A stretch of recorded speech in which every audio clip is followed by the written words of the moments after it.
women who don't need money because they're bankrupting our system. Those are entities that need to fail. And at that point, we need to stop putting up bureaucratic barriers for good business to happen. I have gotten some criticism from the Muslim community here because I've been a big supporter of George W. Bush, and I'm going to tell you why I'm a supporter of his. What's killing Muslim countries worldwide is sanctions.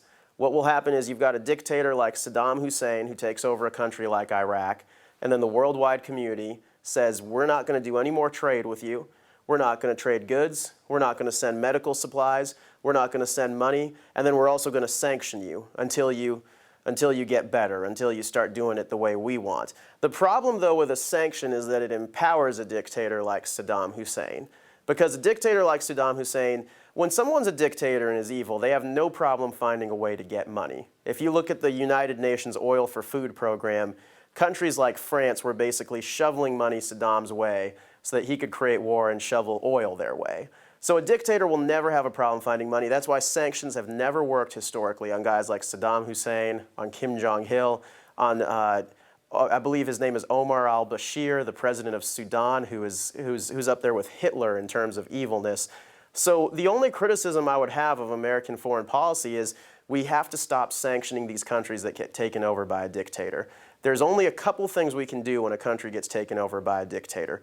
Number one is we contract with an internal force to topple that dictator. So for example, instead of invading Iraq, we go and start helping forces within Iraq, opposing parties of Saddam Hussein, give them money, give them arms, put them up to the task of toppling Saddam Hussein. So I know that the Iraq and the Afghanistan wars are not very popular, but we have to come to realize that if we don't do something about this, sanctions isn't going to help. Sanctions is going to make it worse. And economic study after study shows that the sanctions in Iraq heavily hurt the people to the point that the middle-class population of Iraq was pretty much extinct.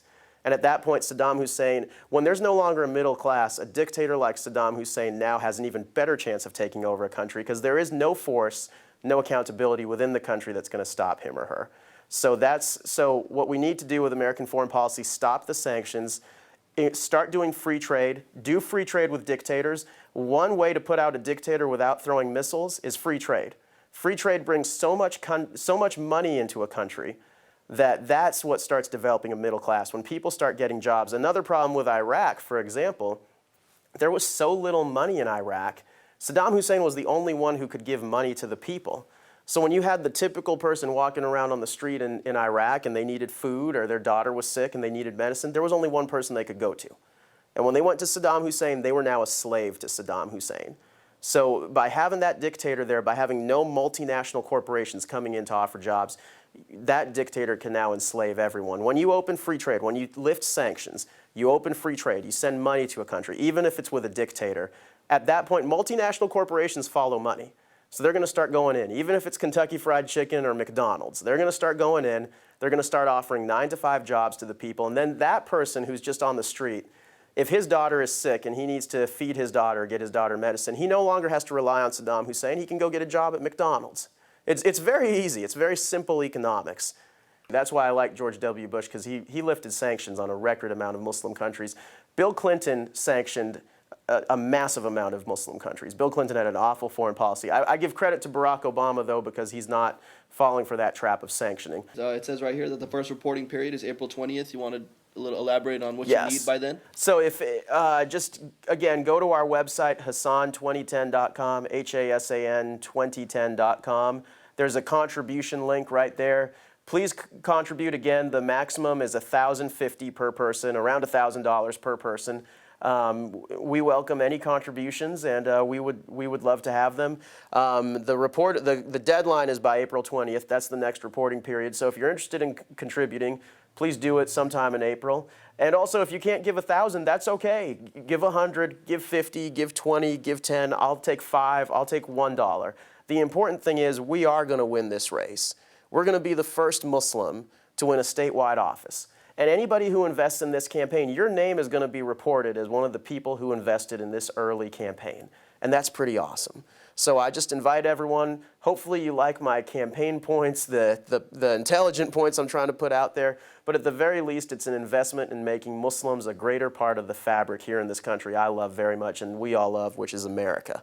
So I invite everybody to invest in this, and I'd be very proud and very humbled to have your investments. We'll say, with God's grace, if you do become treasurer, and say, what kind of goals do you have after treasurer? Any goals of the Senate or anything else? I want to make sure I do a good job as state treasurer first. And just like I said, divesting from these Washington losers, investing back in Colorado, I think that's the right way to go. Ultimately, the governor has a lot of control over what happens in a state. And the last 3 governors of Colorado have been state treasurers.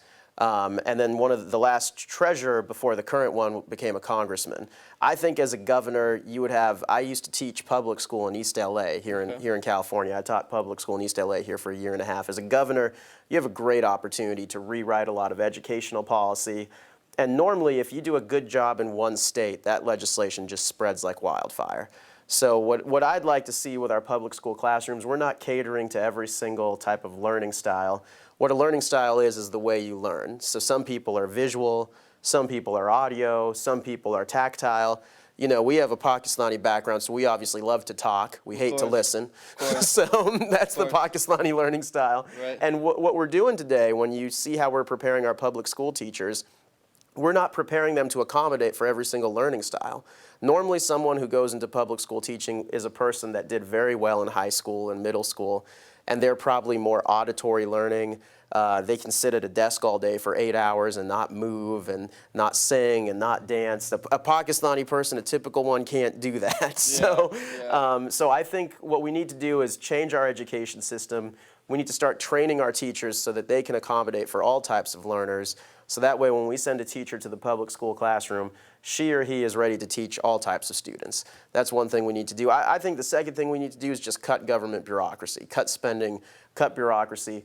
I run my own small business. That's where I get most of my credentials to run for state treasurer. I run my own small business, and I've won over 35 awards for it. I'm very proud of that.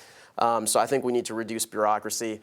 So ultimately, if I can put myself in a position where I could become a governor and really help the education system and reduce bureaucracy, that would be a great thing. You said you used to teach in East LA, so why don't you tell me a little bit about your educational and professional background? Where did you study? What did you go into? I went to college out here at Occidental College, so it's a great liberal arts college. I'm very proud of that. Then I was getting a master's in teaching, so I was planning on completing that, but I ended up getting accepted into Chapman University's film school for a master's in film directing. Okay. And that's a program that's ran by Oscar winners. David Ward, who wrote The Sting, was my mentor. John Badham, who directed Saturday Night Fever, was my other mentor. So I was very proud to get my degree from there. And after I got my degree in film directing, that's when I opened my own small business film production company. The last film I made, which is called Rabia, that won about 36 awards. It's now being distributed worldwide throughout Asia and Europe, which I'm very proud about. My current feature film that we're developing, the screenplay has won a couple of awards, and I'm very excited because Tom Cruise and Madonna's lawyer called me and said, "We love your work, we want to represent you." So cool. I've got very good people behind me producing my next films, which is pretty cool. And the film business is going really well. Well, it was very nice speaking with you today. Thank you so much. Once again, it's Ali Hasan. You can go to www.hasan2010.com. Please donate. And he's running for statewide treasurer of Colorado.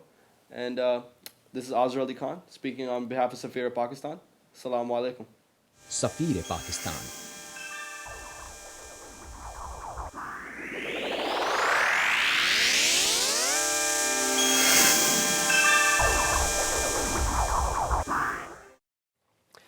नाज़रीन, तो वक्त हुआ आपके बहुत ही important segment local global.